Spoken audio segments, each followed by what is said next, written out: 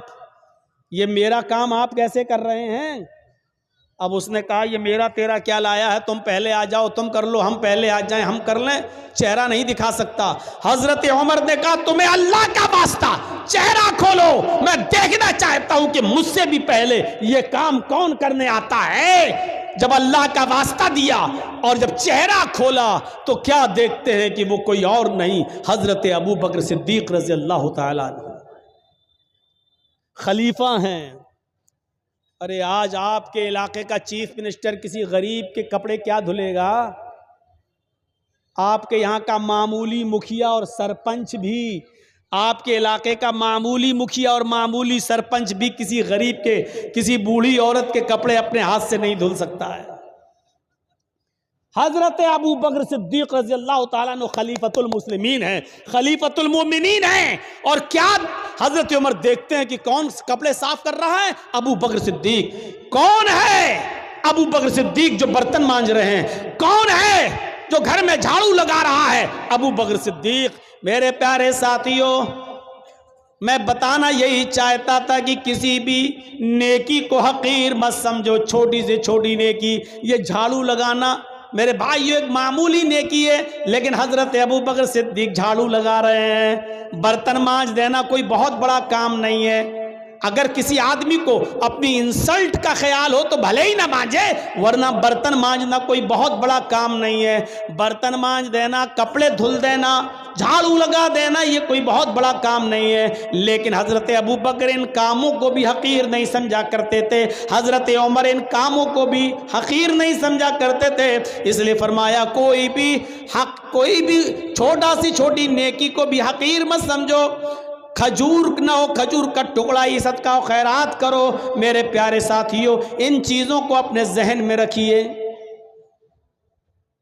ان چیزوں کو اپنے ذہن میں رکھیے۔ مسلمان وہ ہوتا ہے جو چھوٹی سے چھوٹی نیکی کو بھی معمولی نہیں سمجھتا ہے، اور مسلمان مومن وہ ہوتا ہے جو چھوٹے سے چھوٹا گناہ کو بھی پہاڑ سمجھتا ہے۔ ایک چیز یاد رکھیے گا، مسلمان کون ہوتا ہے؟ جو چھوٹی سی چھوٹی نیکی کو بھی حقیر نہ سمجھے۔ مسلمان کون ہوتا ہے؟ جو چھوٹے سے چھوٹے گناہ کو پہاڑ کے برابر سمجھے، بہت بڑا سمجھے۔ اور منافق کون ہوتا ہے؟ جو بڑے سے بڑے گناہ کو بھی معمولی سمجھے۔ منافق کون ہوتا ہے؟ جو بڑے سے بڑے گناہ کو بھی یہ سمجھے کہ ناک پر مکھی بیٹھی تھی، ایسے اڑایا اور اڑ گئی، یعنی بڑے سے بڑے گناہ کو بھی وہ سمجھتا ہے جیسے ناک پر بیٹھی ہوئی مکھی کو اڑا دیا۔ یہ منافق ہوتا ہے، منافق۔ اندازہ لگا رہے ہیں آپ؟ مسلمان کبھی چھوٹی سے چھوٹی نیکی کو بھی حقیر نہیں سمجھتا، اور کوئی چھوٹے سے چھوٹے گناہ کو بھی معمولی نہیں سمجھتا بلکہ بہت بڑا گناہ سمجھتا ہے۔ صحابہ کرام فرماتے ہیں، اے لوگو جن گناہوں کو تم معمولی سمجھ کر جاتے ہو، ہم اللہ کے نبی کے زمانے میں، ہم رسول اللہ صلی اللہ علیہ وسلم کے زمانے میں، ہم چھوٹے سے چھوٹے اور معمولی سے معمولی گناہ کو بھی پہاڑ کے برابر سمجھا کرتے تھے، پہاڑ کے برابر جانا کرتے تھے۔ ہم نبی اکرم صلی اللہ علیہ وسلم کے زمانے میں معمولی سے معمولی گناہ کو بھی پہاڑ کے برابر سمجھا کرتے تھے۔ اور مسلمان کی پہچان یہ ہے کہ اس کے سامنے ایک راستہ مصیبت کا ہو اور دوسرا راستہ معصیت، گناہ اور نافرمانی کا ہو۔ ایک راستہ تو ہو مصیبت کا، پریشانی کا، اور دوسرا راستہ ہو گناہ کا، تو مسلمان وہ ہوتا ہے جو مصیبت کے راستے کو اختیار کر لیتا ہے لیکن گناہ کے راستے کو اختیار نہیں کرتا۔ اب میں مثال دوں گا، ذرا سنیے گا میرے پیارے ساتھیوں۔ مسلمان وہ ہوتا ہے جس کے سامنے اگر دو راستے آ جائیں، ایک طرف پریشانی کا راستہ، مصیبت کا راستہ، اور دوسری طرف گناہ کا راستہ۔ کوئی کام کرنے میں پریشانی ہے اور اس کام کو نہ کرنے میں عیش و آرام ہے، عیش و آرام ہے لیکن گناہ ہے، تو مسلمان وہ ہوتا ہے جو پریشانی اور مصیبت کا راستہ اختیار کرتا ہے۔ حضرت یوسف علیہ السلام کو دیکھیے، چھوٹے ہیں، بچے ہیں، اور ان کے بھائیوں نے برگلا لیا اپنے ماں باپ کو، اپنے باپ یعقوب علیہ السلام کو بہکا لیا، اے ہمارے ابو، ہم یوسف کو اپنے ساتھ لے جاتے ہیں جنگل میں، ہمارے ساتھ کھائے گا، پیے گا، کھیلے گا، دوڑے گا، آپ یوسف کو اپنے پاس رکھتے ہیں ہر وقت، ہمارے ساتھ بھی تو اس کو مار بھیجیے، ذرا سیر و تفریح کرے، چلے پھرے، گھومے، ٹہل کر دیکھے۔ اور باپ نے بہت منع کیا لیکن بیٹوں نے منا لیا، اور باپ نے حضرت یوسف علیہ السلام کو بھائیوں کے ساتھ، بیٹوں کے دوسرے بیٹوں کے ساتھ بھیج دیا کہ جاؤ، لے جاؤ، لیکن یاد رکھنا، خیال رکھنا یوسف کا، چھوٹا بچہ ہے، دیکھو۔ اور جب یہ لوگ جنگل کے اندر پہنچ جاتے ہیں تو اب صلاح و مشورہ کرتے ہیں کہ یوسف کو کیا کریں۔ پھر ایک حتمی فیصلہ کرتے ہیں کہ مارنا ٹھیک نہیں ہے، قتل کرنا ٹھیک نہیں ہے، یوسف کو ہم ایک ویران کنویں میں ڈال دیتے ہیں، یوسف کو ہم ایک اندھے کنویں میں پھینک دیتے ہیں، کوئی آئے گا اور اٹھا کر یوسف علیہ السلام یوسف کو لے جائے گا، پھر وہ اپنے یہاں پالے گا، پوسے گا، بڑا کرے گا، ہمیں کیا مطلب، ہم سے تو ایک مصیبت چل جائے گی، ہمارے والدین، ہمارے ماں باپ، ہمارے باپ یعقوب یوسف سے محبت کرتے ہیں اور وہ جگہ ہمیں اپنے دل میں نہیں دیتے جو یوسف کا مقام ہے۔ پھر ان لوگوں نے عزم مصمم کر لیا اور یوسف علیہ السلام کو ایک کنویں کے اندر پھینک دیا، کنویں میں ڈال دیا، اور روتے ہوئے اپنے گھر آتے ہیں۔ ایک یوسف علیہ السلام کی قمیض اتار لی، ان کا کرتا اتار لیا، اور ایک بکری کو ذبح کر کے بکری کا جھوٹا خون، بکری کا خون اس قمیض میں لگا کر لے آئے، اور جب اپنے گھر پہ آتے ہیں تو اپنے ابا سے کہتے ہیں، یعقوب علیہ السلام سے کہتے ہیں، یا آبانا، آئے ہمارے ابو جان،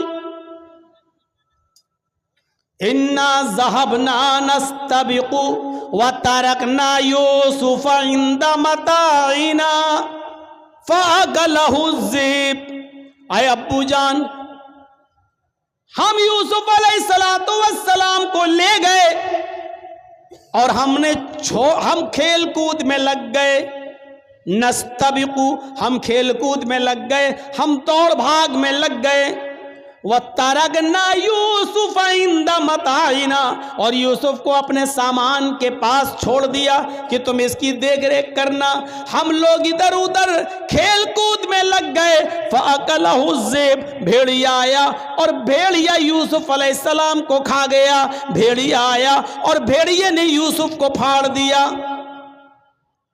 اے ہمارے ابو، آپ ہماری بات پر ایمان کیوں لائیں گے، آپ ہماری بات کیوں مانیں گے؟ وَمَا أَنْتَ بِمُؤْمِنٍ لَنَا، آپ ہماری بات کیوں مانیں گے؟ وَلَوْ كُنَّا صَادِقِينَ، اگرچہ ہم سچے ہی کیوں نہ ہوں، ہم سچ بول رہے ہیں پھر بھی آپ کو ہماری بات کا یقین نہیں ہوگا۔ اپنے ماں باپ سے یہ بات کہہ دی یعقوب علیہ السلام سے۔ ادھر ایک قافلہ آیا، سنیے، ادھر ایک قافلہ آیا، اس کو پیاس لگی تو کنویں کے پاس چلا گیا، اس نے ڈول ڈالا، ڈول، اور اس یوسف علیہ السلام اس ڈول میں بیٹھ گئے، اس نے جب کھینچا تو ڈول بھاری لگا، اس نے جھانک کر دیکھا تو ایک چھوٹا بچہ پڑا ہوا ہے یوسف، اس نے قافلے والوں کو خوشخبری سنائی، یا بشرا ھذا غلام، اے قافلے والوں خوشخبری سنو، یہ تو ایک بچہ پڑا ہے، یہاں تو ایک لڑکا پڑا ہوا ہے، بچہ، بڑا خوبصورت بچہ یہاں کنویں میں پڑا ہوا ہے۔ نکالا، مصر کے بازار میں لے گئے اور وہاں اس بچے کو بیچ دیا گیا. اور جانتے ہو اتنا خوبصورت بچہ یوسف علیہ السلام، جن کی خوبصورتی کا ذکر قرآن میں موجود، لیکن اس خوبصورت بچے کی قیمت بھی کیا لگی مصر کے بازار میں جانتے ہو؟ ان کو پیسہ چاہیے تھا. کہتے نہیں کہ کوئی چوری کا مال ہو یا ایسا کوئی مال ہو تو آدمی جلدی ہٹاتا ہے. کبھی کبھی 20,000 کا موبائل 2,000 میں دے کے چلا جاتا ہے کہ جلدی ہٹے، جلدی سے نکلے اور پکڑا جائے تو دوسرا پکڑا جائے، ہم نہ پکڑے جائیں. ایسی انہوں نے دیکھا کہ یہ یوسف ہمیں ملے تو جلدی سے ان کو ہٹا دیا جائے. اور مصر کے بازار میں جب بولی لگی تو جانتے ہو بہت کم قیمت میں ان کو بیچ دیا گیا. وَشَرَوْهُ بِثَمَنٍ بَخْسٍ دَرَاهِمَ مَعْدُودَةٍ. قرآن کے الفاظ دیکھو میرے بھائیوں، ان لوگوں نے چند سکوں میں یوسف کو بیچ دیا، چند ٹکوں میں، چند کھوٹے سکوں میں یوسف کو بیچ دیا. لو، یوسف علیہ السلام بادشاہ مصر کے مہمان بنے. دھیرے دھیرے بادشاہ مصر کے پاس پہنچے. بادشاہ مصر نے اپنی بیوی سے کہا یہ بچہ ہے، اس کی دیکھ ریکھ کرو، آگے چل کر ہو سکتا ہے کہ ہم اس کو بیٹا بنا لیں. دیکھو اس کی خدمت کرو، دیکھ بھال کرو. اور بادشاہ مصر کے گھر میں یوسف کی پرورش ہونے لگی. دھیرے دھیرے بڑے ہوتے گئے اور ایک دن آیا کہ یوسف علیہ السلام اپنی جوانی کو پہنچ گئے. یہاں خوبصورتی اپنی قیامت برپا کر رہی تھی اور یہاں یوسف علیہ السلام جوان ہو گئے. اور ادھر بادشاہ مصر کی بیوی کا دل ہچکولے لینے لگا. وہ اس غلام پر، یوسف علیہ السلام پر اندر ہی اندر دل و جان سے فریفتہ تھی، دل و جان سے قربان تھی. دھیرے دھیرے یہ چرچا مصر کی عورتوں میں ہونے لگا. اور مصر کی عورتیں اور عورتوں میں کسی بات کا چرچا بہت جلدی ہوتا ہے. کوئی بھی بات ہو اگر آپ کو بہت جلدی پھیلانا ہو تو بس 2-4 عورتوں میں پھیلا دو، شام تک ہوتے ہوتے پورے گاؤں میں آٹومیٹک پھیل جائے گی. یہ بات مصر کی عورتوں میں پھیل گئی. او بادشاہ کی بیوی، اوہو اپنے غلام پہ مرتی ہے، اپنے غلام کو دل دے بیٹھی ہے، اپنے غلام کے ساتھ منہ کالا کرنا چاہ رہی ہے، اپنے غلام کے ساتھ یہ حرکت کرتی ہے. بادشاہ مصر کی بیوی کے چرچے جب مصر کی عورتوں میں ہونے لگے تو اس عورت نے، یعنی بادشاہ کی بیوی نے ساری عورتوں کو دعوت دے دی. غور کیجئے، ساری عورتوں کو دعوت دے دی، سب کے سامنے پھل رکھ دیے، سب کو چھریاں دے دی. اور جب وہ پھلوں کو کاٹنے لگی تو اس عورت نے، بادشاہ مصر کی بیوی نے یوسف علیہ السلام سے کہا اے یوسف ان عورتوں کے سامنے سے گزر جاؤ. یوسف علیہ السلام ان عورتوں کے سامنے سے گزر رہے ہیں، اپنی مالکن کی بات ماننا پڑے گی. یوسف علیہ السلام اپنے مالک کی بیوی کی بات مانتے ہوئے ان عورتوں کے سامنے سے گزر رہے ہیں. جب ان عورتوں کے سامنے سے گزرے تو ان عورتوں نے جب یوسف علیہ السلام کو دیکھا، یوسف علیہ السلام کو دیکھا، قرآن کہتا ہے وہ پھل کاٹ رہی تھی، بجائے پھل کاٹنے کی وَقَطَّعْنَ أَيْدِيَهُنَّ، انہوں نے اپنی انگلیاں کاٹ ڈالی، انہوں نے اپنے انگلیوں پر چھریاں چلا لی، اپنی انگلیوں کو کاٹ ڈالا. اور جب یوسف پر نظر پڑی تو چیخ پڑی مَا هَذَا بَشَرٌ إِنْ هَذَا إِلَّا مَلَكٌ كَرِيمٌ. یہ کوئی انسان نہیں ہے، ما ھذا بشر، یہ کوئی انسان نہیں ہے، ان ھذا الا ملک کریم، نہیں یہ تو ایک معزز اور مکرم فرشتہ نظر آتا ہے، یہ کوئی انسان لگتا ہی نہیں ہے. دیکھو کتنا خوبصورت ہے، کتنا حسین و جمیل ہے، یہ کوئی انسان نہیں، یہ تو کوئی بزرگ فرشتہ نظر آ رہا ہے. مطلب سمجھ رہے ہیں؟ ابھی صرف بادشاہ کی بیوی فریفتہ تھی یوسف پر، اب مصر کی ساری عورتوں نے دل دے بیٹھا یوسف کو۔ ہر عورت چاہنے لگی کہ یوسف ہمارے ہو جائیں، یوسف ہمارے ہو جائیں۔ ایک فتنہ کھڑا ہو گیا۔ اب بادشاہ کی بیوی نے کہا دیکھا، دیکھ لیا تم نے، اب بتاؤ اس میں میری کیا غلطی ہے؟ اس کو میں نے بہت بہکایا، اپنی طرف مائل کیا، لیکن یہ بچا رہا، اور پھر یوسف کے سامنے دھمکی دیتی ہے بادشاہ کی بیوی، اے عورتوں، اے مصر والیوں سنو، اگر یوسف نے میری بات نہیں مانی، میری خواہش پوری نہیں کی، میں اس سے جو چیز چاہتی ہوں، اگر میرا مطالبہ اس بچے نے، اس لڑکے نے، اس غلام نے اگر پورا نہیں کیا تو یہ جیل میں سڑے گا، یا سخت سے سخت سزا میں اس کو دلاؤں گی، سخت سے سخت سزا دلواؤں گی یا جیل میں سڑے گا۔ اب یوسف علیہ السلام کو جب دھمکی ملتی ہے تو یوسف علیہ السلام کے پاس دو ہی راستے تھے۔ ایک راستہ تو یہ تھا مصیبت کا، اس عورت کی بات نہ مانیں اور جیل میں چلے جائیں، یہ مصیبت کا راستہ تھا۔ میں نے کہا نا، مومن کے لیے اگر ایک طرف مصیبت کا راستہ ہو اور ایک طرف گناہ کا راستہ ہو، معصیت کا، تو مومن مصیبت کا راستہ اختیار کر لیتا ہے لیکن گناہ کا راستہ اختیار نہیں کرتا۔ یوسف علیہ السلام کے سامنے دو راستے تھے۔ یہاں بادشاہ مصر کی بیوی نے کہا کہ اگر اس نے میری بات نہیں مانی تو اس کو سخت سے سخت سزا دلواؤں گی یا جیل کے اندر سڑے گا۔ یوسف علیہ السلام کے پاس دو ہی راستے تھے۔ ایک راستہ یہ تھا کہ بادشاہ کی بیوی کی بات مان لیں اور جو وہ کہہ رہی ہے اس کی مرضی کو پورا کر دیں۔ اگر ایسا کر لیتے، بادشاہ کی بیوی کی بات مان لیتے تو پانچوں انگلی گھی میں تھی۔ بادشاہ کی بیوی ان کو بچاتی بھی، بادشاہ کی بیوی ان کا خیال بھی رکھتی، بادشاہ کی بیوی ان کو تنہائی کا موقع بھی دیتی، بادشاہ کی بیوی ان کی عزت و تکریم بھی کرتی، بادشاہ کی بیوی ان کو اچھی طریقے سے ان کی حفاظت بھی کرتی، سب کچھ کرتی، اور جو وہ چاہتے وہ ان کو ملتا رہتا۔ لیکن یہ راستہ گناہ کا راستہ تھا، یہ راستہ معصیت کا راستہ تھا۔ اب دوسرا راستہ یوسف علیہ السلام کے سامنے یہ تھا کہ میں اس غلط راستے پر نہیں چلوں گا۔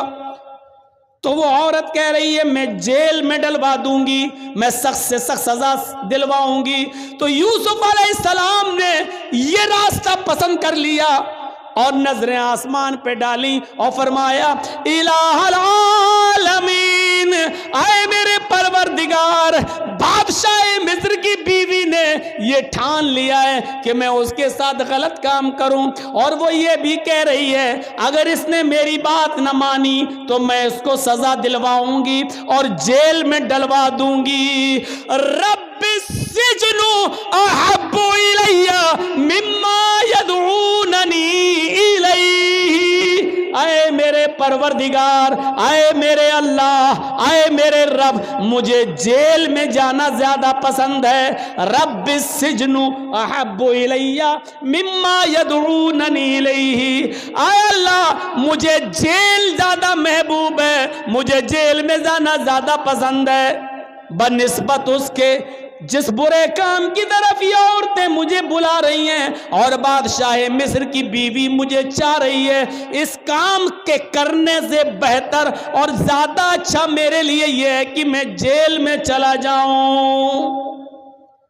وَإِلَّا تَصْرِفْ عَنِّي كَيْدَهُنَّ اَصْبُ إِلَيْهِنَّ، اے ہمارے پروردگار، اے ہمارے رب، اگر تو نے مجھے ان کی چالوں سے نہ بچایا، اے اللہ اگر تو نے مجھے ان کی چالوں سے میری حفاظت نہ کی۔ یہ عورت کی چالیں کتنی خطرناک ہوتی ہیں، آپ کو اپنے گھر میں پیار و محبت کے جال میں پھنسا کر بلا بھی لیں گی اور آپ کو پھنسوا بھی دیں گی، آپ کو پھنسوا بھی دیں گی۔ تو اسی لیے یوسف علیہ السلام کیا کہہ رہے ہیں، وَإِلَّا تَصْرِفْ عَنِّي كَيْدَهُنَّ، اے اللہ مجھے جیل جانا زیادہ محبوب ہے، زیادہ پسند ہے۔